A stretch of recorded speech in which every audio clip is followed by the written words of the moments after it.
அன்னைக்கு தேதியில ஓபிஎஸ் தேவைப்படுறது யூஸ் பண்ணாரு யாரு? எடப்பாடி பழனிசாமி. இதுல அமித்ஷா யார் தேவைப்படுறாங்க? கரெக்டா வந்தீங்க. அமித்ஷாக்கு இன்னைக்கு தேதியில எடப்பாடி பழனிசாமியை விட்டா ஆள் கிடையாது.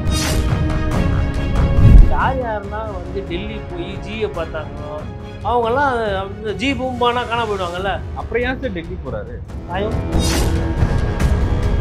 மனக்கசப்பு இருக்கு. நேற்று ஏதோ கண்டிப்பா காரசாரமா ஆயிருக்கு. கண்டிப்பா நேற்று ஏதோ முட்டிக்கிட்டு இருக்கு. உங்களை கட்சியில சேர்த்துக்க மாட்டேன்னு ஒருத்தர் அடம்புடிச்சு நிற்கிறாரு. உங்களை நான் முதல்வர் வேட்பாளரவே ஏற்றுக்க மாட்டேன்னு நீங்க அறிக்கை விட்டீங்கன்னா என்ன ஆகும்? நல்ல வேலை டிடி தலைவரா நீங்க கட்சியில இல்லை, இல்லைன்னா அவரே நீக்கிது. இப்ப இழுத்துக்கிட்டே இருந்த அண்ணாமலை நேற்று மத்தியானம் அண்ணாமலை பஞ்சாயத்துல முடிஞ்சு போச்சு. பால் பண்ணை எதுவும் வைக்கணுன்ற மாதிரி முயற்சி பண்றாங்க. பெரிய பால் பண்ணையா பாஜகவை நம்பி போன செங்கோட்டையன் அதான் சொல்லிட்டாரு. எடப்பாடி நடுத்தரில் நிற்பீங்கன்றாரு. தமிழக அரசியல்வாதிகளுக்கு பிஜேபியை பார்த்து ஒரு பயம் இருக்கு. பிஜேபிக்கு தமிழக மக்களை பார்த்து பயம் இருக்கு.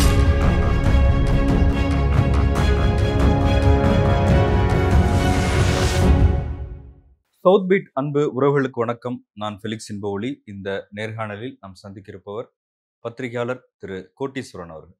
வணக்கம். நேர்களுக்கு வணக்கம். அண்ணா பிறந்த நாள் அன்று பேசிய அதிமுகவின் பொதுச் செயலாளர் எடப்பாடி பழனிசாமி டெல்லியிலேருந்து அழுத்தம் கொடுக்குறாங்க, மத்திய அரசு அழுத்தம் கொடுக்குறாங்கலாம் சொல்கிறாங்க. அப்படிலாம் ஒன்றும் இல்லை, அப்படிலாம் நாங்கள் வந்து தன்மானம் இழந்து போக மாட்டோம் அப்படின்லாம் சொன்னார். சில பேரை பகடக்காயாக வச்சு விளையாடுறாங்க அப்படின்லாமும் பேசினார். ஆனால் அடுத்த நாள் அவரே அமித்ஷாவை சந்திக்க டெல்லி போயிருக்கிறாரு. இதுக்கு முன்னாடி செங்கோட்டையன் வந்து ஹரித்வார் போகிறேன்னு சொல்லிட்டு அமித்ஷாவை போய் சந்திச்சுட்டு வந்தது ஒரு சர்ச்சையாச்சு. ராமரை பார்க்க போயிட்டு அமித்ஷாவை பார்த்துட்டாரு. இப்போ வந்து எடப்பாடி பழனிசாமியே போய் அமித்ஷாவை பார்த்துருக்காரு. நம்ம பேசிக்கிட்டு இருக்கிற நேரம் அவர் இன்னும் சென்னை திரும்பலை. ஆனால் ட்விட்டர் பக்கத்தில் போட்டிருக்காரு. அதாவது திரு முத்துராமலிங்க தேவர் அவருக்கு வந்து பாரத ரத்னா விருது கொடுக்கணும் அப்படின்னு நான் கோரிக்கை வச்சுருக்கேன் அமித்ஷா கிட்ட அப்படின்னு சொல்லியிருக்காரு. நம்ம பேசி ஒரு 2 வருஷத்துக்கு முன்னாடி நினைக்கிறேன், நீங்கள் தான் டேடி சொல்கிறதானே அவங்க கேட்பாங்க அப்படின்னு சொல்லி பேசின ஒரு வீடியோ. மோடி எங்கள் டேடி. எப்படி பார்க்குறீங்க அதிமுகவை? ஒரு இடியாப்ப சிக்கல் தொடருதுன்ற மாதிரி புரிஞ்சுக்கிறேன் நான். அதில் மொத்தம் 3 பார்வைங்க. ஒன்று, ஐயா சிபி ராதாகிருஷ்ணனை போய் வாழ்த்து சொல்லிட்டு அங்கேயும் பேசியிருக்காங்க. அப்போ வந்து என்னென்னா மேலோட்டமான அரசியல் பேசியிருப்பாங்க, எப்படி இருக்குது, என்ன போகும் ஏதுன்ற மாதிரி. அது ஒரு சைடு விட்டுருவோம். 2வது முக்கியமான விஷயம், அதிமுகவில் இருக்கக்கூடிய உட்கட்சி சிக்கல். உட்கட்சி சிக்கல்னால் நான் இதில் வந்து ஐயா திரு ஓ பன்னீர்செல்வம் அவர்களும் டிடிவி இதில் இந்த லிஸ்ட்டில் சேர்க்க வேண்டியதில்லை. செங்கோட்டையன் அவர்கள் கொடுக்கக்கூடிய அந்த குரல் ஒத்துமையாக இருக்கணும் அப்படின்ற மாதிரி. உதாரணத்துக்கு ஒரு சில மாவட்டங்கள், தென் மாவட்டங்களில் கூட பார்த்திங்கன்னா ஒருங்கிணைந்த அதிமுக வேணும் அப்படின்னு சொல்லிட்டு எடப்பாடி பழனிசாமி அவர்கள் போஸ்டரை போட்டுட்டு கூட ஓபிஎஸ், சசிகலா, டிடிவி எல்லாரும் போஸ்டரும் போட்டு தலைவர்களே தயவுசெய்து ஒன்றிணைவோம் வென்றெழுவோம் அப்படின்ற மாதிரி போட்டுட்டு ஈவன் அதிமுக அப்படின்ற மாதிரி. அந்த ஈவன் அதிமுக வந்து ஐயா ஓபிஎஸ் கிட்ட இருக்கிற அதிமுக தொண்டர்களா, இல்லை டிடிவி கிட்ட இருக்கிறவங்களா, இல்லை எடப்பாடி பழனிசாமி அவங்க கிட்ட இருக்கிறாங்களான்றது நமக்கு தெரியல. பட் ஒரு விஷயம் என்னன்னா, இந்த கோரிக்கை என்பது செங்கோட்டையன் ஒன்றியில் கீழே இருக்கவங்களுக்கு இருக்கு. இந்த பேக்ரவுண்டில் தான் அவர் போயிருக்காரு. சொல்றாரு மறப்போம் மன்னிப்போம்ங்கிறாரு. மறப்போம் மன்னிப்போம் இவர் சொல்லலாம். இவர் தானே கெழுவிச்சது. எடப்பாடி பழனிசாமி மறக்கிற மாதிரிலாம் இல்லை. கண்டிப்பாக செங்கோட்டையன் மீது நடவடிக்கை ஆல்ரெடி எடுத்துட்டாரு. அதை தாண்டி கூட இருக்குமோ என்ற அந்த சந்தேகம் எனக்கு இருக்கிறது. மேபி வர சட்டமன்ற தேர்தலில் சீட்டு கொடுக்காம விடுறாரு, இல்லை அவரோட ஆதரவு நிலைப்பாடில் இருக்கிறவங்களுக்கு வந்து, ஏன்னா சீட்டு கொடுக்குறது அவர் தான், ஏ ஃபார்ம் பி ஃபார்ம் அவர்கிட்ட தான் இருக்குது. அதை தாண்டி இது 2வது பிரச்சனை, உட்கட்சி பிரச்சனை. 3வது, அமித்ஷா அவர்களை ஏன் சந்தித்தீங்க செங்கோட்டையனை அப்படின்றது அந்த மனக்கசப்பை வந்து அவர் பகிர்வு பண்ணியிருக்கார். இப்போ நமக்கு வந்து கிட்டத்தட்ட 1 மணி நேரம் அவங்க பேசியிருக்கிறாங்க. முக்கிய தலைவர்கள்லாம் கூட போயிருக்கிறாங்க. சிவி சண்முகம் போயிருக்கிறாரு, எஸ்பி வேலுமணி போயிருக்கிறாங்க. அவங்க கூட ஒரு மீட்டிங் நடந்ததாகவும் அதில் ஒரு சில விஷயங்கள், வியூகங்கள் என்ன பண்ணோம் ஏதுன்றதுலாம் பேசுகிறாங்க. அப்புறம் தனிமையில் ஒரு 20 நிமிஷம் எடப்பாடி பழனிசாமி அவர்களும் அமித்ஷாவும் பேசுகிறாங்க. அந்த தனிமையில் என்ன பேசினாங்கன்றதான் தெரியல. இப்போ அது தெரியாமல் தான் பத்திரிகையாளர் நேற்று நைட்லேருந்து தலையை போட்டு பிச்சுக்கிட்டு இருக்கிறாங்க. எதுவும் கிடைக்கலன்னொன்னா முகத்தை மூடிக்கொண்டு போனார், பின்பக்கமாக போனார் அப்படின்ற மாதிரி. அதிமுக ஐடிவிங்கில் போட்டிருக்காங்க, அவர் முகத்தை தொடச்சாரு. இல்லை அது ஐடிவிங்கில் போட்டிருக்கிறது கரெக்டாக தான் போட்டிருக்காங்க. சரி, அதாவது இப்போ நம்மளே வண்டியில் போகிறோன்னு வச்சுக்கோங்களேன். இப்போ சம்டைம்ஸ் வந்து உங்களுக்கு வேறு வருதுன்னா துடைப்பீங்க, இல்லை ஏதோ ஒன்று மூஞ்சை சரி பண்ணுறது, கைக்குட்டி யூஸ் பண்ணுறது. இப்போ நான் இப்படி துடைக்கிறேன் அப்படின்னா நீங்கள் அங்கேருந்து ஃப்ரேம் எடுத்தீங்கன்னா முகத்தை மூடின்னு இருக்க மாதிரி தான் இருக்கும். ஓகேங்களா? அதாவது ஒரு ஹோம் மினிஸ்டரை போய் பார்க்குறாரு ஒரு எதிர்கட்சி தலைவர்னும் போது அவாலா டிரான்சாக்ஷன் கிடையாது. மறைஞ்சி போகிறதுக்கோ இல்லை வந்து ஏதோ வந்து ஒரு டெல்லி விமான நிலையத்தில் பத்திரிகையாளர் அவர் சந்திக்கல. ஆமாம், அது கரெக்ட். டெல்லி விமானத்தில் நிலையத்தில் பத்திரிகையாளர் சந்திக்கல. அதுதான் வந்து இன்னும் நம்மளோட அந்த கேள்விகளுக்கு இன்னும் நிறைய தீனி போடுது. ஏன் சந்திக்கல? என்ன சொல்ல வரலையா? இல்ல அதிமுக கண்ட்ரோல் பண்றது அமித்ஷா தானா? அது அமித்ஷா திமுக தானா? இல்ல அதிமுகவ கண்ட்ரோல் பண்றது இல்லங்க. அதிமுகவ கண்ட்ரோல் பண்றது இன்னைக்கு எடப்பாடி பழனிசாமி அவர்கள் தான். அது ஏன் நான் சொல்றேன்னா, ஒரு பொறுப்பு போடுறதும், பொறுப்பு நீக்கிறது. உதாரணத்துக்கு மாவட்ட செயலர் போடுறது, நீக்கிறது வந்து ஐயா திரு எடப்பாடி பழனிசாமி கிட்ட தான் இருக்கு. இந்த 2 மாசத்துல பார்த்தீங்கன்னா, 3 மாவட்ட செயலர் மாத்திருக்கிறாரு. ஒருத்தருக்கு பதவி பறி போயிருக்கு செங்கோட்டையன் உட்பட. அப்ப இதெல்லாம் பார்க்கும்போது அவர்கிட்ட தான் இருக்கு கட்சி. இது என்ன ஆனா அப்ப அவரு எதுக்கு அமித்ஷா கண்ட்ரோல்ல இருக்காரு. இல்ல. அமித்ஷா கிட்ட என்ன இருக்குன்னா, ஆட்டத்துல இவங்களையும் சேர்த்துக்கங்க. கேப்டன் இவரு தான். ஆட்டத்துல இவங்களையும் சேர்த்துக்கங்கன்ற அந்த ஒரு ஒரு அழுத்தம் இருக்குமோன்றது இப்போ ஏன்னா இன்னும் தெளிவு வரல. இல்ல ஏன்னா, இப்ப 4 ஆண்டு ஆட்சிகளை காப்பாற்றி குடுத்தது ம். மத்திய அரசு தான். ம். அந்த நன்றி என்னைக்கும் நன்றி மறப்பது நன்றென்றுன்னு வள்ளுவர் அன்னைக்கே சொல்லியிருக்காருல எடப்பாடி சொல்றாரு. சொல்லியிருக்கிறாரு. ஒரே நேரத்துல நீங்க எல்லாரையும் பகைச்சுக்க முடியாது இல்லையா? அ. ஆல்ரெடி இவரு யோசிச்சு பாருங்க. இப்ப இப்படி பாருங்க. அரசியல் ரீதியா இன்னைக்கு அமித்ஷாவையும் எதிர்த்துக்கிறாரு வச்சுக்கோங்களேன். எடப்பாடி பழனிசாமி. என்ன ஒரு ஒரு பேசுபொருள்னா, இவரு எல்லாரையுமே எதிர்க்கிறாரு. யாரையுமே அனுசரிச்சுட்டு போமாட்றாரு. அந்த ஒரு பிரச்சனை வரும். பிரச்சாரம் வரும். 2வது வந்து பாஜகவால ஒரு சில தேவைகள், ஒரு சில கோரிக்கைகள் நடக்க வேண்டியது இருக்கும் தமிழ்நாட்டுல கண்டிப்பா. தேர்தல் ஆணையத்தோட போக்கு வந்து நானே நெறைய நேரத்துல வந்து ரொம்ப மிக விமர்சனமா கடுமையா விமர்சிச்சிருக்கிறேன். இன்னும் தொடர்ந்து சொல்லுவேன். தேர்தல் ஆணையத்தோட போக்கு நடவடிக்கை சரியாக இல்ல. நியாயமா இல்ல, நடுநிலையா இல்ல. அந்த தேர்தல் ஆணையம் நமக்கு எதனா உதவி பண்ணாதா? அப்படின்ற எதிர்பார்ப்பு எடப்பாடி பழனிசாமிக்கு இருக்கு. 2. 3வது வந்து இதுல ரொம்ப முக்கியமானது வந்து என்னன்னா, இவரோட மனக்கசப்ப சொல்றதுக்கு கூட போயிருப்பாரு. எல்லாம் இந்த பஞ்சாயத்து தீர்த்து வைக்கிறதுக்குன்னு இல்ல. நான் இதான் முடிவு எடுத்திருக்கிறேன். இதுதான் நடக்கும். இத மீறி நடக்காதுன்றத முன்னாள் டி நகர்ல பதிவு பண்ணிட்டு தான் போறாரு. மனக்கசப்பையும் அங்கேயே பதிவு பண்ணிக்கலாமே. எங்கேயே டி நகர்லயா? அப்படி இல்லங்க. நீங்க ஒரே நேரத்துல எல்லாரையும் பகைச்சுக்கிட்டா, அதனால வேற சில பிரச்சனைகள் வந்ததுன்னா என்ன பண்ணுவீங்க? வழக்கு அவரு இவங்களுக்கு வேண்டப்பட்டவங்க மேலலாம் வழக்கு இல்லையா? இப்போ உதாரணத்துக்கு தங்கமணி இப்ப ஐயா வழக்கு வரும்னு பயப்படுறாரா? யாரு பயப்படல தமிழ்நாட்டுல? ஏங்க நாம வெளிப்படையா பேசுவோங்க. ஐயா ஸ்டாலின் அவர்கள் போயிட்டு ஒன்றிய ப ம அரசு, ஒன்றிய அரசுன்னு சொல்லிட்டு, அதுக்கப்புறமா போவாத ஒரு கூட்டத்துக்கு 4 வருஷம் கழிச்சு போனாரா? இல்லையா? நான் ஏன் போல அப்படின்னு முன்னாடி விளக்கம் குடுத்தாரு. அப்புறம் ஏன் போனதுக்கு விளக்கம் குடுத்தாரு. அப்புறமா இப்ப என்ன சொல்றாங்க, தமிழ்நாடு வந்து அதாவது நான் என்ன சொல்றேன்னாங்க, ஒரு மலிவான அரசியல் தான் இருக்கு. அத நான் பதிவு பண்ணிக்கிறேன் ஒரு பத்திரிகையாளரா. அமலாக்கத்துறை வைத்தும், அப்புறம் லஞ்ச ஒழிப்பு துறையை வைத்தும், சிபிஐ வைத்தும் அரசியல்வாதிகளை வளைப்பது என்பது இருக்கிறது. இதுல மிகப்பெரிய குற்றவாளி என் பார்வையில் யாருன்னா பாரதிய ஜனதா கட்சி. காரணம் என்னன்னா, அவங்க கட்சியில இருந்தா நடவடிக்கை எடுப்பதில்லை. மாற்று கட்சியிலயோ, எதிர்க்கட்சியிலயோ, கூட்டணி கட்சியில இருந்தா நடவடிக்கை எடுக்கிறாங்க. குடுக்குறாங்க. அந்த மத்திய துறையெல்லாம் வந்து ஆடுது. இதான் நடக்குது. அப்படி இருக்கும் பொழுது, இன்னைக்கு நீங்க சொல்லுங்க திமுகவுக்கு வந்து பயம் இல்லையா? நடுவுல ரத்தீஷ்ன்ற ஒரு கேரக்டர் தலைமறைவா ஆனாரா? இல்லையா? சொல்லுங்க. ஆனாரா? இல்லையா? எங்க எங்க யாரு? என்ன ஏதுன்னு அந்த பேசுபொருள் வந்துச்சு இல்லையா? அவர் யாரு? அவருக்கும் என்ன? இது. அதே மாரி ஏன் எடப்பாடி பழனிசாமி அவர்கள்லாம் பயப்படக்கூடாது? நீங்க இல்ல எடப்பாடி சாமி பயப்படுறாருன்றத ஒப்படைச்சிடுறாரு சார். 2ம் ஒண்ணு 4 தான். ஆண்டு ஆட்சிய அவங்க தான் காப்பாத்துனாங்க. இல்லங்க. அது வந்து என்னன்னா, அது வந்து அப்ப அந்த ஆட்சி ஒத்துக்கிறாரா? இல்ல, அப்ப இல்ல. ஒத்துக்கிறாரா? ஒத்துக்கிறாருல்லங்க. அந்த ஆட்சி வந்துட்டு அந்த ஆட்சியின் மீது அன்னைக்கு அந்த ஆட்சிய வந்து நான் முதலமைச்சரா இருக்கணும். அன்னைக்கு மத்திய அரசு வந்து ஒரு வேள வேற எதுனா அவங்க ஒரு ரெசார்ட் இல்ல அப்ப பாலிடிக்ஸோ அது ஜனநாயக ரீதியான பண்பா அது? ஜனநாயக ரீதியான பண்பு இல்லங்க. நீங்க என்னங்க பாரத பிரதமர் மோடி அவர்கள் பிறந்த நாள் இன்னைக்கு போய் ஜனநாயகத்தெல்லாம் பேசிட்டு இருக்கீங்க? எங்க ஜனநாயகம் இருக்கா? நம்ம வந்து கொள்கைகள் பேசுவதற்கோ, இல்ல ஒரு கட்சி சார்பு அப்படி கிடையாது. நீங்க பொதுவா அரசியல புரிதல் அதாவது சமீப கால அரசியலை வந்து லாஜிக்கா பார்க்கணும். நீங்க போயிட்டு தேர்தல் ஆணையம் நியாயமா நடக்கணும் அப்படின்னு பாரதிய ஜனதா கட்சிகிட்ட எதிர்பார்க்கிறது, ரெசார்ட் பாலிடிக்ஸ் பண்ணக்கூடாது, ஏக்நாத் ஷிண்டே உருவாக்கக்கூடாதுன்னு அமித்ஷா கிட்ட கேட்கறது, அப்புறம் ஸ்டாலின் அவர்கள்கிட்ட போயிட்டு உங்க அமைச்சர்களெல்லாம் வந்து கொஞ்சம் கண்ணியமா நடந்துக்க சொல்லுங்க, ஊழல் லஞ்ச லாவண்யம்லாம் இல்லாமல் நடந்துக்கங்கன்னு ஐயா ஸ்டாலின் கிட்ட கேட்கறது, அப்புறம் அதிமுகவில் இருக்கவங்க கிட்டலாம் போயிட்டு சாதி அரசியல் இப்போ பண்ணாதீங்க, அதுக்கப்புறம் திமுகவை எதிர்ப்புக்கு பதிலாக அதிமுகவே இது பண்ணாதீங்க, அப்புறம் அதெல்லாம் அவங்க கிட்ட கேட்க முடியாது. ஐயா விஜய் கிட்ட போயிட்டு உங்களோட தொண்டர்களை வந்து நியாயமா ஒரு கொஞ்சம் கண்ணியமா நடந்துக்க சொல்லுங்க. அவங்கள வந்து போற இடம்லாம் வந்து இந்த ஒரு ஒரு மீம்ஸ் ஒண்ணு பார்த்தேன். காளைக்கேயர்கள் போன இடத்துல போனதும், வெட்டுக்கிளி போன இடத்துலயும் விவசாய நிலம் நல்லா வாழ்ந்ததா சரித்திரமே இல்லைன்னு சொல்லிட்டு போட்டு பார்த்தா, விஜயோட தொண்டர்கள் போன மாரிலாம் மீம்ஸ் போடுறாங்க.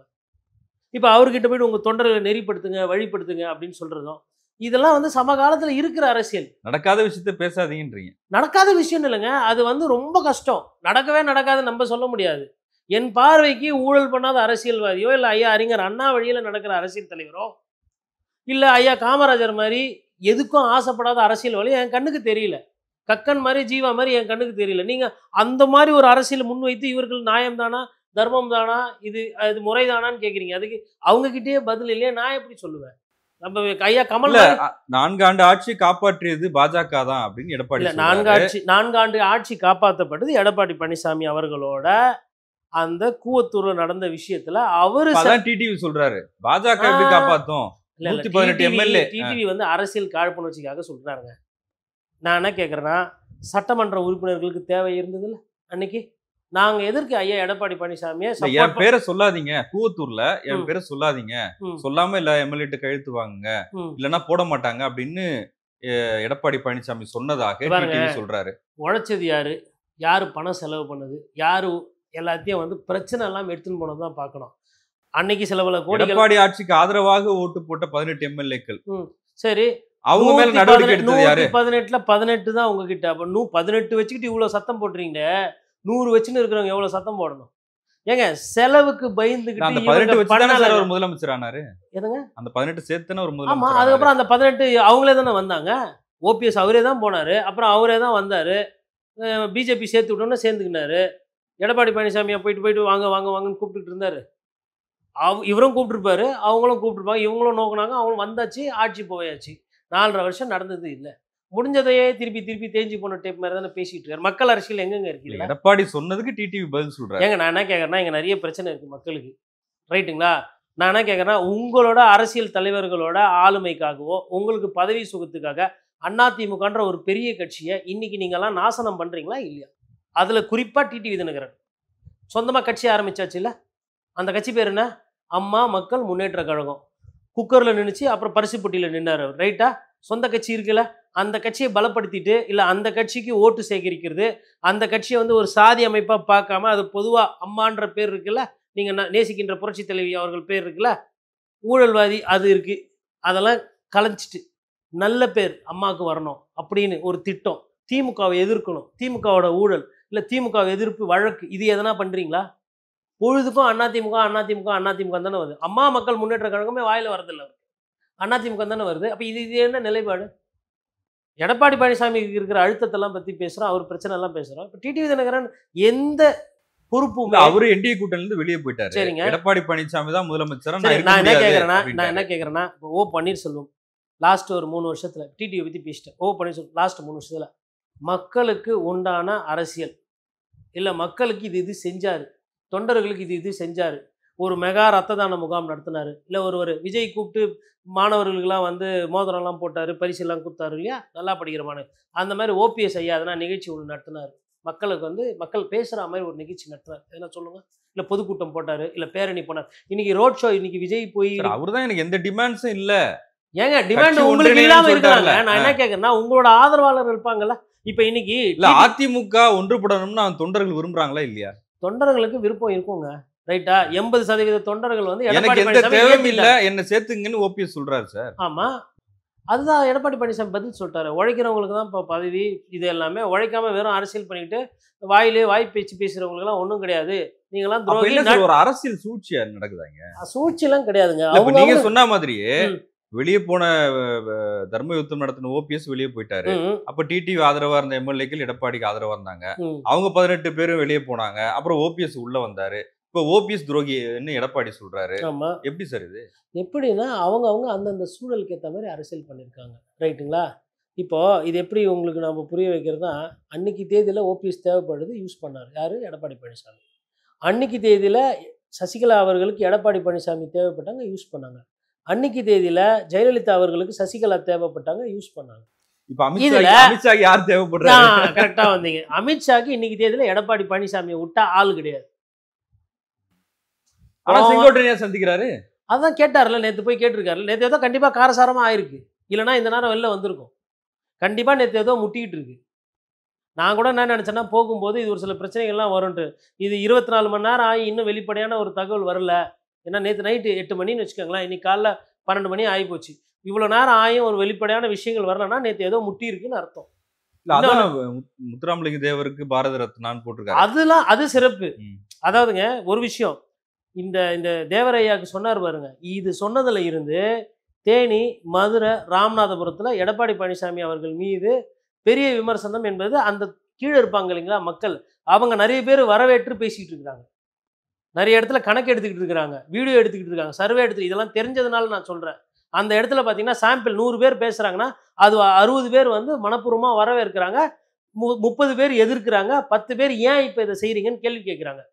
சுருக்கமாக சொன்னால் ஒரு சில திமுககாரர்கள் காங்கிரஸ்காரர்களே ராமநாதபுரம் மதுரையிலலாம் வந்து இதை வரவேற்றிருக்கிறாங்க. நம்மக்கிட்ட ஆடியோலாம் வீடியோலாம் காட்டுறாங்க, வந்திருக்குது இந்த லாஸ்ட் 1 வீக்கில் என்ன நடக்குது. ஏன்னா ஒரு விஷயத்தை நம்ம முன்னெடுக்கிறோன்னா அது பாதகம் சாதகம் என்ன வரும் அப்படின்றத யோசிப்பாங்க ஒரு கட்சி. அதை யோசித்து அவங்க பண்ணிவிட்டு அதற்கு வந்து அவங்களுக்கு ரிசல்ட் நல்லா வந்திருக்கு. இன்ஃபேக்ட் வெளிப்படையாக சொன்னால் டிடிவி தினகரன் அவர்களுக்கு இதனால் ஒரு இறங்கு முகம். டிடிவி தினகரன் இதில் வந்து என்ன பண்ணிட்டாருன்னா எடப்பாடி பழனிசாமி எதிர்க்கணும்னு சொல்லிட்டு தேவையில்லாமல் வார்த்தைகளை விட்டார். அது ஃபார்வர்ட் பிளாக்ல இருக்கக்கூடியவங்களும் அங்கே இருக்கக்கூடிய நேதாஜி பேரவை போன்ற இதில் இருக்கிறவங்கலாம் வந்து அது அவங்களுக்கு பிடிக்கல, பதிவே போடுறாங்கங்க வெளிப்படையாக. சோஷியல் மீடியாவில் போய் பாருங்கள், வீடியோஸ் இருக்குது, நிறைய வீடியோஸ் எடுத்து அனுப்பி விட்றாங்க அவங்க. இதுதான் எங்களோட மனநிலை.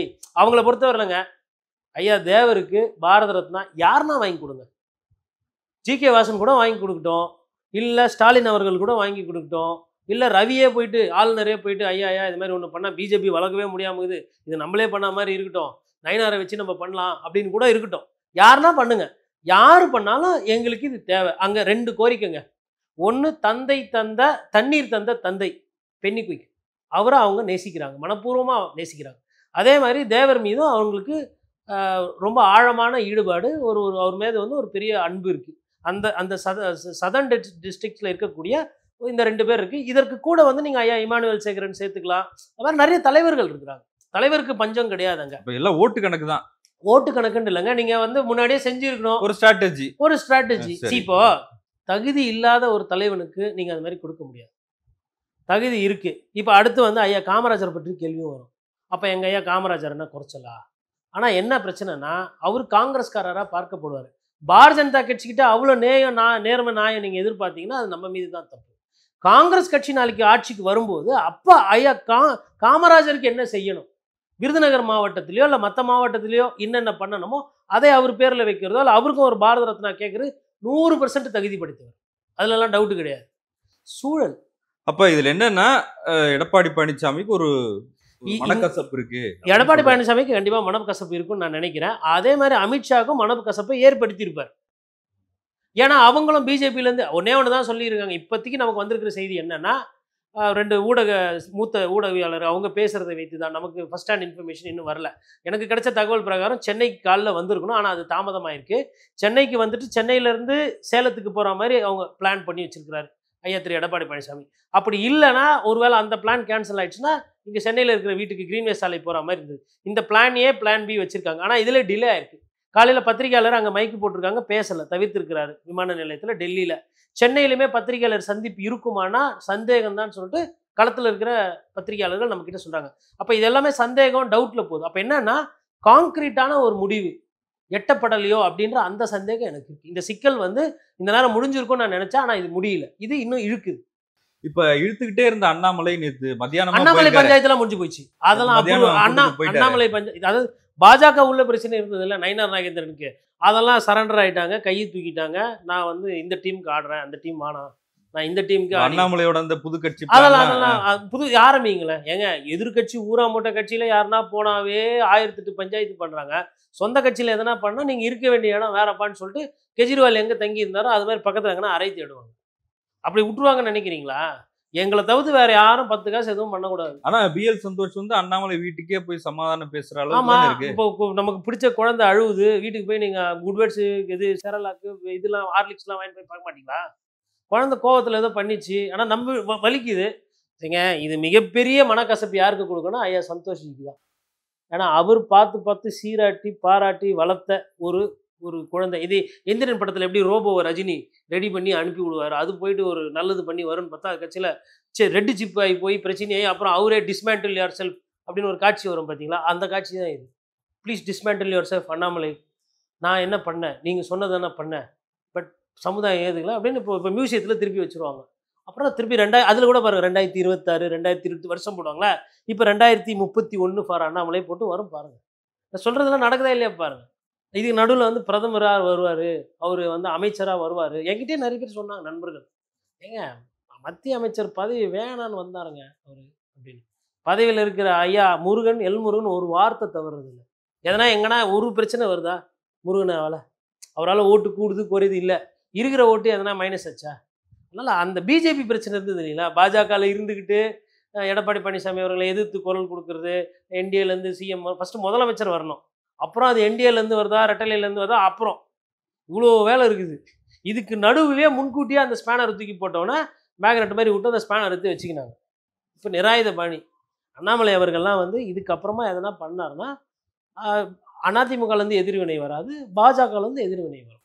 ஏன்னா இன்றைக்கி வந்து நிர்மலா சீதாராமன் அங்கே போல் பொசிஷன் எடுத்துகிட்டு இருக்காங்க. அவங்களுக்கு தமிழக அரசியலில் ஒரு ஆசை இருக்குது, அதை கட்டுப்படுத்தணும், இது பண்ணணுன்ற மாதிரி. அதான் இருக்கும்போது அண்ணாமலை அவர்களோட அந்த நிலம் விஷயத்துல போன முறையே நம்ம பேசணும். அதுல ஏதாவது அண்ணாமலை இல்லை, நீங்கள் போன வாட்டி கேட்டப்போ நான் கூட என்ன சொன்னேன்னா, எனக்கு தரவுகள் இல்லை, மேபி கடன் வாங்கியிருப்பார், இதில் எனக்கு ஒன்றும் சந்தேகங்கள்ன்ற மாதிரி சொன்னேன். அப்புறம் பார்த்தா 2 நாள் கழிச்சு பார்த்தா பூதாகாரமாக வருது, நம்மளே விமர்சனம், இது கூட தெரியாமல் என்ன பத்திரிகை பாருப்பா அப்படின்னு சொல்லிட்டு வாட்ஸ்அப்லலாம் அனுப்பி விட்டாங்க ஒரு சிலர். அப்புறம் தான் அடடா பார்த்தா இதுனா ஏக்கர் கணக்காக இருக்குது, குரோட்ஸ் கணக்காக இருக்குது அப்படின்னு பார்த்தா, அதனால் அவர் பால் பண்ணை எதை வைக்கணுன்ற மாதிரி முயற்சி பண்ணுறாரு போல. பெரிய பால் பண்ணையாக இருக்குது. இந்த கால்மார்க்ஸ் கூட்டு பண்ணையிலெல்லாம் படிச்சிருப்போம். ஒரு பெரிய பண்ணை வச்சு பண்ணையாளர் வந்து எப்படி எல்லா தொழிலாளர்களும் நல்லா பண்ணணும், கூட்டு வளர்ப்பு அந்த மாதிரி ஏதோ. ஏன்னா சில அதில் வந்து அவரு கேட்குற மாதிரி அந்த அவ்வளோ பெரிய விஷயத்துக்கு அந்த லட்சக்கணக்கிலலாம் லோன் வாங்க முடியாது போல, அதுவும் போட்டிருக்காங்க. பாரதிய ஜனதா கட்சியில் ஒரு கல்யாண ராமன் நினைக்கிறேன், அவர் விடுறதா இல்லை. அவரை வச்சு டெய்லி ஒரு ஒரு 1/2 மணி நேரம் அண்ணாமலை கிட்ட நிறைய கேள்விகள் கேட்டுட்டு தான் அவர் முகம் கழுவ போகிறாரு. அதனால் நம்ம ஒருத்தருக்கு என்ன வைக்கிறோமோ அது பின்னால் வரும்ன்றாங்கல்ல. அதனால் இது வந்து அவருக்கு பாவம் பேபேக் டைம். அதனால் நான் நினைக்கிறேன் ஐயா அண்ணாமலை வந்து கொஞ்சம் புத்தி கூர்மையான ஆள். இனிமேல்ட்டு இந்த பஞ்சாயத்துக்கெலாம் போக மாட்டார் அவர். இந்த நம்பிக்கை தெரிவிக்கிறது, டிடிவி தினகரனும் அதில் காலி. டிடிவி தினகரனுக்கும் நம்ம பார்த்துக்கலாம். அப்படி அதாவதுங்க என்னென்னா, பிஜேபியை பொறுத்தவரைக்கும் யார் நம்பர் 1 அவங்கக்கிட்ட தான் அவங்க வந்து கூட்டணி வியாபாரம் பேசுறது, அரசியல் பேசுறது எல்லாமே வச்சுக்கணும். எல்லாமே அப்படிதான். இப்போ ரிலையன்ஸ் ஆனா அமித்ஷா இது வரைக்கும் அவர் வாயை திறந்து இங்க முதலமைச்சர் வேட்பாளர் எடப்பாடி பழனிசாமி இல்ல அன்னைக்கு வந்து ஃபர்ஸ்ட் வாட்டி ஒரு வாட்டி சொன்னாங்க, அதுக்கப்புறமா சொன்னாங்க. எதுக்கு சொல்லணும்? அமித்ஷா சொன்னா இங்க ஓட்டணிக்கு தலைமை அவர் தான் சொல்ல. இல்லைங்க, நீங்க ஒரு விஷயம் நல்லா புரிஞ்சுக்கணும். அமித்ஷாவோ இல்ல பிரதமர் மோடியோ பிரச்சாரம் செஞ்சு இதெல்லாம் சொன்னாங்கன்னா அது அதிமுகவுக்கு நல்லது. அதிமுக தொண்டர்களே அதை விரும்புறது கிடையாது. அதிமுகவை பொறுத்தவரைக்கும் செல்லூர் ராஜு, ஜெயக்குமார், ஆர்வி உதயகுமார், எஸ்பி வேலுமணி, நத்தம் விஸ்வநாதன், உங்களுக்கு கடம்பூர் ராஜு, இந்த மாதிரி அவங்க கழக தளபதிகள் இருக்காங்க இல்லையா, அவங்க என்ன சொல்கிறாங்களோ அதுதான் அவங்களுக்கு தேவை. அமித்ஷா சொல்லியேங்க இவர் எம்எல்ஏவே ஜெயிக்க முடியாது தனியா. ஒருவேளை அதிமுக ஜெயிச்சால் அது அதிமுக ஆட்சி தானே. ஆமாம், அவர் என்டிஏ ஆட்சின்னு ஏன் சொல்கிறார் அமித்ஷா? அது வந்து எப்படின்னா சும்மா அப்படியே கொளுத்தி போட்டு பார்க்கறது, ஏன்னா ஏக்நாத் ஷிண்டே உருவாக்க முடியுமான்னு முயற்சி பண்ணுறது. சரி, அமித்ஷாவுக்கும் ஒன்றுக்குள்ள மனசில் கோவம் இருக்குல்ல. நான் எது சொன்னாலும், நான் எந்த கார்டு எடுத்து போட்டாலும் அந்த கார்டு எடுத்து சொருவாமல் அந்த கார்டு கீழே போட்டுற கேட்டால் நம்பி சேரலன்ற. அதுக்கப்புறம் இருக்கிற கார்டு வர ஒன்று உரி போட்டுருக்கீங்க. ஆட்சி இதுக்காக காப்பாற்றினேன் அப்படின்னு அமித்ஷா கேட்பாரு. இல்லைங்க, நான் திருப்பியே சொல்கிறேன், அந்த 4.5 வருஷம் காப்பாற்றப்பட்டதுக்கு காரணம் வந்து அன்னைக்கு இருந்த அதிகாரிகள். நான் வந்து குறைச்சி மதிப்பிட விரும்புகிறேன். நீங்கள் எடப்பாடி பழனிசாமியே சொல்கிறாரு அதை. இல்லைங்க, அவர் சொல்லுவாருங்க, ஏன்னா அவர் டெல்லிக்கு போகிறாரு, அதனால சொல்லிட்டு போனோம். நான் சொல்கிறேன், அதிகாரிகள் ஒரு வேலை எங்கன்னா சொதப்பி இருந்து எதனா பிரச்சனை ஆகியிருந்துன்னு வச்சுக்கோங்களேன். அப்படியுமே பார்த்தீங்கன்னா தூத்துக்குடி துப்பாக்கி சூடு, அது ஒரு கேவலமான ஒரு சம்பவம். அதிகாரிகள் வந்து நம்பி எடப்பாடி பழனிசாமி ஏமாந்தாரா இல்லை அவரே சொல்லி அது நடந்ததா, அதுக்குள்ளே நான் போகல. அது ஒரு பிரச்சனை. குரங்கணியில் வந்து தீ விபத்தாகி நிறைய பேர் தவறுனாங்க. அது மாதிரி அங்கேயுமே வந்து நிறைய பிழைகள் நடந்தது. அப்போது இதெல்லாம் தாண்டி அந்த 4.5 வருஷம் கம்ப்ளீட் பண்ணதுக்கு வந்து ஒரு நாளும் வந்துங்க டெல்லியில் இருந்தெல்லாம் இங்கே ரிமோட் கண்ட்ரோல்லாம் பண்ண முடியாது. இன்னொரு முக்கியமான விஷயத்தை நாங்கள் பதிவு பண்ண என்னன்னா, ஸ்டாலின் அவர்களோட அந்த மெக்னானிமிட்டி. இப்படி ஒரு ஆட்சியை நம்ம கலைக்கணும் கொள்ளணும்னா அவர் முயற்சி பண்ண, அவருக்கு ஒரு வாய்ப்பு வந்ததை விட்டுட்டார். மேபி வேலை செய்யலன்னு கூட எடுத்துக்கலாம். இடைத்தேர்தல் வந்தது இல்லைங்களா, திமுக அன்னைக்கு போதிய அளவு உழைக்கல. அதிமுக அளவுக்கு திமுக அன்னைக்கு உழைக்கவில்லை. என்னன்னா 18 தொகுதியில் 9 தொகுதி தானே சார் அதிமுக கிடைச்சது. ஆட்சி மாற்றம்னு ஒரு வாய்ப்பு வரும்போது, பொது தேர்தலோட சேர்ந்து வரும்போது 10 வருஷம் அவங்க வந்து எதிர்ப்பு நிலை அந்த மாதிரி இருக்கு, உட்கட்சி பிரச்சனை இருக்கு, இவ்வளவு பஞ்சாயத்து இருக்கும்போது நீங்க ஜெயிச்சு அன்னைக்கு வந்துங்க இடைத்தேர்தலில் ஆளுங்கட்சி தோத்துது. இடைத்தேர்தலில் ஆளுங்கட்சி தோத்துச்சு. ஆனால் ஆட்சி மாற்றம் வரும்னு தானே நீங்கள் பிரச்சாரம் பண்ணீங்க. நீட் தேர்வு ஒழிப்புன்னு தானே பிரச்சாரம் பண்ணீங்க. அதெல்லாம் இனி வரல நீட் தேர்வு ஒழிச்சிங்களா? அதாங்க ஒரு கட்சியில் ஒரு பிரச்சனை இருக்குது. நம்ம எல்லா பிரச்சனையும் தான் நம்ம பார்க்கணும். அப்போது இவர்களோட நிறை பேசுவதற்கு அவரவர் கட்சிக்காரர்கள் இருக்கிறாங்க, அவங்க பேசிப்பாங்க. நம்மளோட வேலை என்ன? பாஜகவா? அதில் என்னென்ன ஓட்டைகள் இருக்குது, அதில் என்ன உரசல் இருக்குது? காங்கிரஸ் கட்சியா? உழைப்பே இன்றைய தேதியில் இல்லை, பெருசாக கேப் விட்டுடலாம். அதுக்கப்புறம் விசிகா. கர்ணன் மாதிரி ஆயிட்டு இருக்காரு. மகாபாரதத்தில் எப்படி கர்ணன் வந்து சேராத இடம் போய் கூட்டணி சேர்ந்து கஷ்டப்படுவார், அந்த நிலைமை பூமாதேவிக்கு தான் கட்சியை வந்து இது பண்ணிட்டு போனோம். ஏன்னா சிறுபான்மையினர் பிரச்சனையோ இல்லை லாக்அப் டெத்தோ இல்லை சாதி அடக்குமுறை எதுவுமே அண்ணனால் பேச முடியல. இந்த மாதிரி இருக்குது ஒரு பிரச்சனை. கம்யூனிஸ்ட் கட்சிகளோட பிரச்சனை என்னென்னா, ஒரு சைடு கொள்கை, ஒரு சைடு கூட்டணி. இந்த ஆளவந்தான் படத்தில் நந்தகுமாரா கேரக்டர் வரும் பாருங்கள், கமல்து. நாளை உலகம் வெல்வாயா, உள்ளே மிருகம் வெளியே, அந்த மாதிரி கடவுள் மாதிரி. இப்போ கம்யூனிஸ்ட் கொள்கையை பார்க்குறதா, கூட்டணியை பார்க்குறதா, அவங்களுக்கு உண்மையிலே கஷ்டப்படுறாங்க கம்யூனிஸ்ட் தோழர்கள். ஒரு சைடு சாம்சங் போராட்டம், ஒரு சைடு விவசாயிகள் போராட்ட பிரச்சனை, ஒரு சைடு வந்துட்டு உங்களுக்கு பரந்தூர் விமான நிலையம் பிரச்சனை. இது எல்லாத்துமே கம்யூனிஸ்ட் கட்சி அந்த மக்கள் கூட தான் நிற்குது. அதை மனதார செய்யணும். நீங்க சொல்ற விமர்சனங்கள் அப்பாற்பட்டு கூட்டணி ஸ்ட்ராங்கா தானே இருக்கு திமுக. வேற வழி மதிமுக. இப்போ நான் எப்படி சொன்னேன், ஐயா அமித்ஷாக்கு அண்டத்தையும் காக்கிற ஐயா அமித்ஷாவேன்னு பாரதிய ஜனதா கட்சியை சொன்னாலும் தமிழகத்தில் அவருக்கு ஒரே ஒரு ஆள் தான் இருக்கிறாங்க இன்னைக்கு தேதியில். அவங்க ஓபிஎஸை வச்சு ட்ரை பண்ணாங்க, டிடிவி வச்சு போன தேர்தலில் ட்ரை பண்ணாங்க, மக்கள் நல கூட்டணி மாதிரி தேசிய முற்போக்கு கூட்டணியும் ஒன்று அமைச்சாங்க, எல்லாரையும் சேர்த்துக்கிட்டாங்க. என்ன ரிசல்ட்டு? 0. அப்போ அவங்களுக்கு இருக்கிற ஒரே ஆப்ஷனு எடப்பாடி பழனிசாமி. அதே மாதிரி கம்யூனிஸ்ட் தோழர்களுக்கு இன்னைக்கு தமிழகத்தில் இருக்கிற ஒரே ஆப்ஷனு ஸ்டாலின் ஐயா தான். அவரை விட்டால் வேறு வழி கிடையாது. சரி போங்க, எல்லாம் கோச்சிங்னு போயிட்டு விஜய் கூட தான் நில்லுங்களேன். தோளில் துண்டு போட்டு ஐயா முத்தரசனு, அதுக்கப்புறமா வந்து மூத்த நிர்வாகிகள் ஜெயிக்கிற கூட்டணியா இருக்குல்ல. இப்போ நீங்க சொன்ன கூட்டணி வந்து 0. ஆமாம், திமுக கூட்டணி ஜெயிக்குது இல்லை. அதனால தான் அவங்களுக்கு வேறு ஆப்ஷன் இல்லைன்றேன்.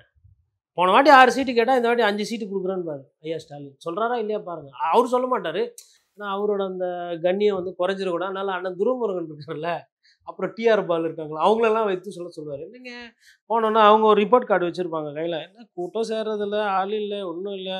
போன வாட்டியே நாங்கள் தான் செலவு பண்ணி ஜெயிக்க வச்சோம், கஷ்டப்பட்டோம். 6 சீட்லாம் கஷ்டங்க. 4 அது தலைவர் 3 தான் கொடுக்கணுன்னு இருக்கார். நாங்கள் தான் போய் 4 பேசணும். இதெல்லாம் நடக்கும் பாருங்கள். ஆனால் இதெல்லாம் பேசிட்டு ஒரே நாளில் முடியாது. கூட்டணி பேச்சுவார்த்தை, சீட்டு விவகாரம் ஒரே நாளில் முடியவே முடியாது. ஒரு வாரம் இழுக்கும். காங்கிரஸ் கட்சி கடைசியாக போய் சின்ன பின்னமாக ஆகி அந்த 25 சீட்டுலாம் போன வாட்டி கொடுத்தாங்க பாருங்கள். அதெல்லாம் திருப்பி அந்த எந்த அளவுக்கு கொடுப்பாங்கன்னு தெரியாது. அங்கேயே இருக்குது பிரச்சனை. இப்போ ஆட்சியில் இருக்கிறதுனால அமைதியாக போயிட்டுருக்கு. ஏன் நேற்று விசிகா தோழர்கள் ஒரு சிலர் வந்துட்டு மதுரையில் வந்துட்டு கூட்டமே போட்டு சோழவாந்தானில் வந்துட்டு எங்களுக்கு சீட்டு கொடுக்கல, இல்லை எங்கள் ஆளுக்கு வந்து எங்கள் கட்சியை என்ன நேந்தி விட்டுருக்கா திமுகவுக்கு வேலை செய்யறதுக்குன்னு. நீங்க சொல்றதே முரண்பாடு இருக்கு. கர்ணன் மாதிரி விட்டு கொடுத்தாருன்னு திருமாவளவன் சொல்றீங்க, அவங்களே வந்து போராட்டம் பண்றாங்கன்னு சொல்றீங்க. திருமாவளவன் அவர்கள் பேசல, அவர் கட்சியில கீழே இருக்கவங்க பேசுறாங்கன்ற. அண்ணன் திருமாக்கோ இல்ல தலைமையில் இருக்கிறவங்களுக்கோ வந்து ஓகே பிரச்சனை கிடையாது. கீழே இருக்க தொண்டர்களுக்கு எதுவும் கிடைக்கலன்ற அந்த பாதிப்பு இருக்கும்ல. அவங்க கட்சியை வளர்க்கணும், இல்லை அங்கே லோக்கலில் செல்வாக்காக இருக்கணும்னா அவங்களுக்கு ஏதோ ஒரு சின்ன டெண்டரோ ஏதோ ஒரு ஏங்க அரசியல் என்ன, எங்கள் ஐயா வள்ளலார் மாதிரி எல்லாருக்கிட்டையும் போய் பணமோ ஏதோ வாங்கி அருட்பெருஞ்சோதி அப்படி மாதிரி சொல்லி இல்லை நான் கேட்குறேன். அது மாதிரி வள்ளலார் மாதிரியோ இல்லை பட்டினத்தார் மாதிரியோ ஏதோ ஏழை பாழைங்களுக்கு சாப்பாடு போடுங்க அப்படியா? அப்புறம் இவங்க அரசியல்வாதி தானே, இவங்க வியாபாரம் என்ன? இவங்க அரசியல்வாதி ஒவ்வொருத்தருக்கிட்டையும் போயிட்டு ஐயாவோட வியாபாரம் என்னன்னு கேளுங்க, ஒரு 2 நிமிஷம் திரும்ப வைப்பாங்க. அரசியல் தான் வியாபாரமாக பண்ணிட்டு இருக்காங்க. அரசியல் வேறு வியாபாரம் வேறுன்றது என்னோட புரிதல், ரைட்டுங்களா? ஆனால் நம்ம போய் கேட்டோன்னா அப்படியே ஒரு எவ்வளோ திமிரு இருந்தால் மாவட்ட செயலர்கிட்ட போய் நீ என்ன வியாபாரம் பண்ணுறேன்னு கேட்பேன். அப்படி தான் அவங்களுக்கு தோணும். மாவட்ட செயலாளர் கோர்ட்டிலே சொல்லியிருக்கிறாங்கங்க, நீதிபதி கேட்கும்போது என்னங்க தொழில் பண்ணுறீங்க? நான் மாவட்ட செயலாளர். இல்லைங்க என்ன தொழில்? அதான் சொன்னேன் மாவட்ட செயலர். இப்படியெல்லாம் கோர்ட்டில் நடந்துருக்குது. அதனால் இது வந்து ஒரு மாதிரி இடியாப்ப சிக்கல் எல்லா சைட்லேயும் இருக்குங்க.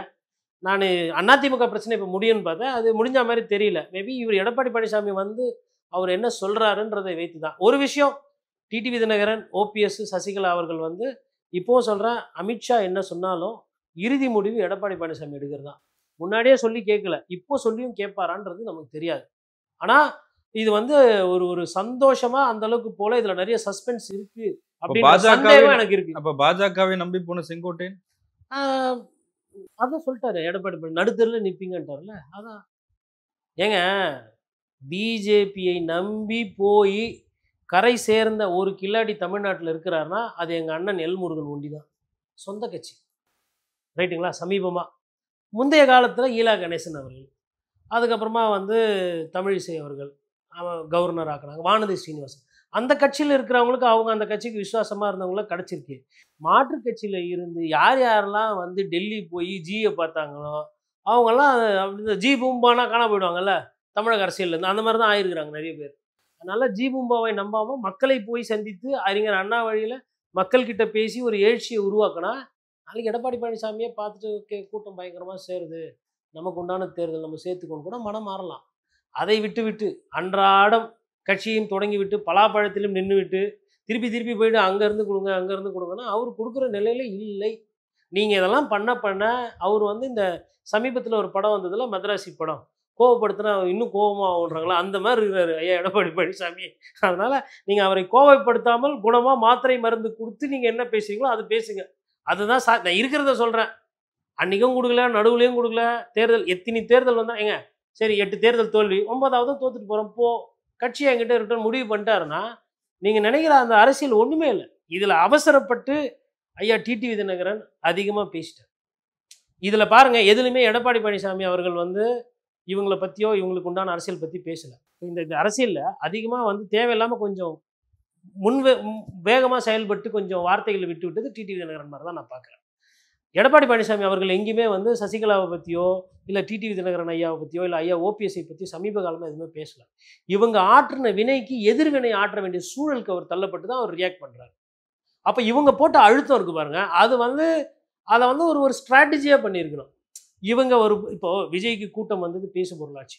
அது மாதிரி சசிகலா அவர்கள் ஓபிஎஸ் ஐயா டிடிவி தினகரன் மதுரையிலையோ இல்லை உசிலம்பட்டிலையோ இல்லை ராமநாதபுரத்துலையோ போய் ஒரு பேரணி, திமுக எதிர்ப்பு பேரணி, திமுகவை வீட்டுக்கு அனுப்புவோம், அம்மாவோட பிள்ளைகள் எல்லாம் ஒன்று சேருவோம், ஒரு மெகா பேரணி, ஒரு 50,000 பேர் நடந்து போகிற மாதிரி சாலையில் மக்களுக்கெல்லாம் பாதிப்பு இல்லாமல் டீசெண்டாக அழகாக நடத்தியிருந்தா பேசு பொருள் ஆயிருக்காங்க.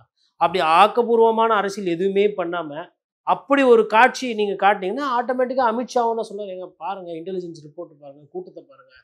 இவர் சொல்கிறார், ஏங்க அவங்க தனியாக நின்னாமே 2.25 2.5 லட்சம் 2.25 லட்சம் ஓட்டில் தோக்குறாங்க தேனியில் டிடிவி தினகரன். அதை தானே எடப்பாடி பழனிசாமி பேசுவார்.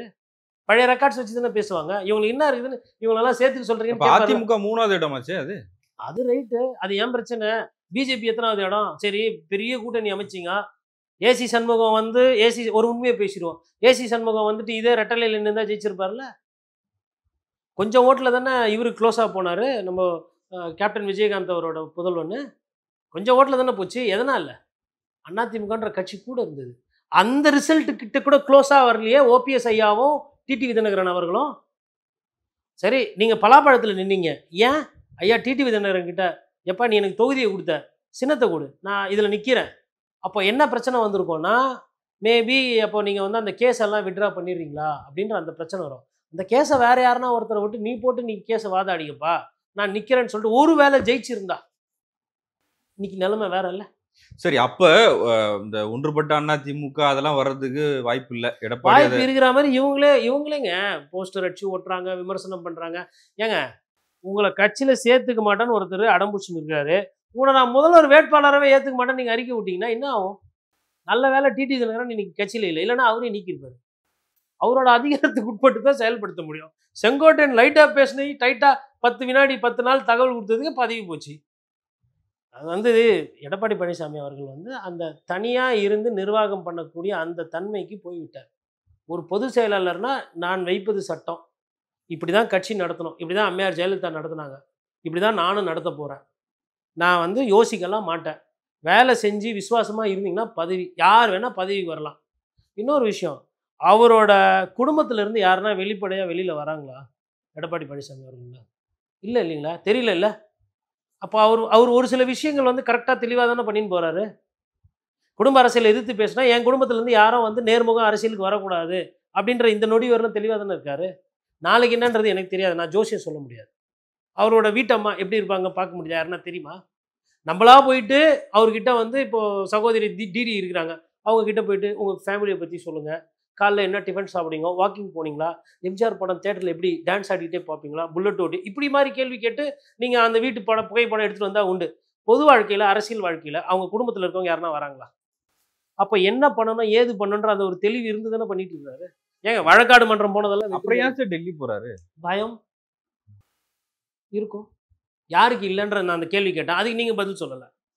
நான் கேட்டேன், ஏன் முதல்வர் ஸ்டாலின் அவர்கள் போய் டெல்லி போய் பார்த்தாரு மோடி அவர்களை, நிதி வரலன்றது முதலமைச்சரா போறதுன்றது வேற சார். ஏங்க இதே முதலமைச்சரா போக மாட்டேன்றாரு. நான் என்ன சொல்றேன்னா, இல்ல போகும்போது அவர் முதலமைச்சர் தானே. போகும்போது முதலமைச்சருங்க, முதல் வருஷம் போல, 2வது வருஷம் போல, 3வது வருஷம் போல, அதை தான் அதிமுகவில் இருந்தவங்க பாஜகவில் இருந்தவங்க என்ன சொன்னாங்கன்னா, அமலாக்கத்துறை ரெய்டு வந்து இந்த ரத்தீஷ் போன்றவர்கள் ஒரு சில பிரச்சனை எல்லாம் வந்ததுக்கு பிறகு தான் அந்த அழுத்தத்தின் பயத்தின் காரணமாக தான் இவர் போய் பிரதமர் போய் சந்திச்சு வந்தார். ஒரு விமர்சனம் வந்துச்சு இல்லையா? அப்போ 2 வருஷம் நான் இது பண்ணலை, அப்புறம் 3வது வருஷம் பண்ணிட்டு அதுக்கு ஒரு விளக்கம் கொடுத்தாங்க. இன்னொன்று, இப்போ ஏன் கருப்பு பலூன் விடுறதில்ல? என்னோட காட்சி காணொலி பாருங்க. அன்னைக்கும் பிரதமர் மீது விமர்சனம் தானே வைத்தேன் பத்திரிகைக்காரனா, அன்னைக்கும் அதிமுக ஆட்சி மீது விமர்சனம் வச்சேன், இன்னைக்கும் ஆட்சி மீது விமர்சனம். நான் கேட்குறேன், அந்த கருப்பு பலூன் இன்னைக்கு தமிழகத்தில் இல்லையா, இல்லை அது கிடைக்கலையா? ஏன் கருப்பு பலூன் இப்போ யாருமே விட மாட்டேங்குது? யாருமே விடுறது இல்லையா? இல்ல காங்கிரஸ்காரங்க விடுறாங்களே. அது எங்க விடுறாங்க? 10 பேர் விடுறாங்க. பாவம். இல்லை, கரெக்டாக சொன்னீங்க. ஆ. காங்கிரஸ் கட்சியில் விடுறாங்க, 10 பேர் விடுறாங்க. 10 பேர் விட்ட உடனே இல்லைங்க அமைதியாக போகன்ட்டு. ஒரு காலத்தில் எப்படி கருப்பு பலூன் விட்டாங்கன்னா, கார்ட்டூன் போட்டாங்க. இந்தியா டுடே போன்ற ஆங்கில பத்திரிகைகள் எல்லாம் என்னன்னா வந்து, மோடி வந்து இப்படி விமான நிலையத்திலேருந்து இப்படி எட்டி பார்ப்பாரு, வண்டியில் பிளைனில் எட்டி பார்க்கும்போது அப்படியே பலூன் கருப்பு பலூனாக போவோம், அப்படியே பார்த்து பயப்படுவார். இப்படியெல்லாம் வந்தது கார்ட்டூன். அதே மாதிரி ஐஐடியில் வந்துட்டு மூத்த பத்திரிகையாளர்கள் ஆசிரியர்களையும் தலைமை நிருபர்களையும் சந்திக்கிறதா இருந்தது. சீஃப் ஆஃப் பியூரோ, சீஃப் ரிப்போர்ட்டர்ஸ்லாம் சந்திக்காமல் ஒரு சந்து வழியாக போனார் தெரியுங்களா பிரதமர்? அந்த நிகழ்ச்சி அன்றைக்கி ஏற்பாடு பண்ணியிருந்தது ஐயா கேடி ராகவன். கேடி ராகவன் வந்து 1 மணி நேரம் எல்லா பத்திரிகையாளர்களும் தனியாக சந்தித்து மன்னிக்கணும், இந்த மாதிரி ஆயிடுச்சுன்னு சொல்லிட்டு ஒவ்வொருத்தர்கிட்ட கெஞ்சாத குறையாக பேசிக்கிட்டு இருந்தார். இதெல்லாம் நடந்தது. அண்ணா இன்னைக்கு எப்படி வராங்க? ரோட் ஷோ பண்ணுற அளவுக்கு வந்துட்டாங்க தமிழ்நாட்டில். அப்போ என்ன காரணம்? இப்ப நிலைப்பாடு மாறு. நீங்க சொல்றது வந்து நான் என்ன சொல்றேன்னாங்க, அந்த விமர்சனங்கள் இருக்கலாம், ஆனா பிஜேபி ஆட்சியை காப்பாத்துனதே அவர்தாங்கன்னு சொல்றதுக்கும் பிஜேபி பார்த்து தமிழக அரசியல்வாதிகள் பயப்படுறாங்க. இது நிதர்சனமான உண்மை. பிஜேபி தமிழக மக்களை பார்த்து பயப்படுறாங்க. இதுவும் நிதர்சனமான உண்மை. தமிழக மக்கள் பிஜேபி பார்த்து பயப்படலை. ஓ நீங்களா, நிறைய ஓட்டு போடுவோம். அதான் அண்ணாமலை சொன்னார், ஞாபகம் இருக்குங்களா? 15%, 20%, 25%, அப்புறம் கடைசியில் பிம்பிளிக்கு பிஆபி மாதிரி ஆகிப்போச்சு. நான் சொல்கிறேன், திரும்பவும் சொல்கிறேன், தமிழக அரசியல்வாதிகளுக்கு பிஜேபியை பார்த்து ஒரு பயம் இருக்குது, பிஜேபிக்கு தமிழக மக்களை பார்த்து பயம் இருக்குது. இதில் வந்து கட்சி யாரெல்லாம் வருமானத்துக்கு அதிகமாக சம்பாரிச்சிருக்கிறீங்களோ அவங்க எல்லாருக்கும் புளிய கரைக்கும் நான் பேசுகிறது. இல்லைன்னு சொல்லுங்கள். அண்ணன் சீமான் பயப்பட மாட்டார், ஏன்னா அவர் பதவிக்கு வரப்போகிறது இல்லை, ஆட்சி அமைப்பாரான்னு தெரியல. அண்ணனே சொல்கிறாரு, நான் வந்து போட நான் கட்சி நடத்துகிறேன்டா, ஆட்சியெல்லாம் நானும் ஆக மாட்டேன், உங்களையும் ஆக்கி விட மாட்டேன் அப்படின்ற மாதிரி இருக்காரு. விஜய்க்கும் பயம் இருக்கிறது, விஜய்க்கும் பயம் இருக்கிறது. ஏன்னா படம் ரிலீஸ் ஆகலைன்னு சொல்லிட்டு போயிட்டு கொடநாட்டில் இவர் போய் நின்று அதெல்லாம் நம்ம கடந்த காலம் தெரியும், இப்படிலாம் கை கட்டி கோரிக்கை வைத்துள்ளோம். அதே மாதிரி எடப்பாடி பழனிசாமி அவர்கள் முதலமைச்சராக இருக்கும்போது இவர் படத்தை ரிலீஸ் பண்ணணும்னு சொல்லிட்டு கோட்டையில் போய் பார்த்துட்டு பேசினவர் தான் இவர், புரியுதுங்களா? ஆனால் அதே மாதிரி இப்போ நான் என்ன கேட்குறேன்னா, இன்றைக்கி கோர்ட்டுக்கு பர்மிஷன் வேண்டி வழக்கு ஒன்று போட்டிருக்காங்க.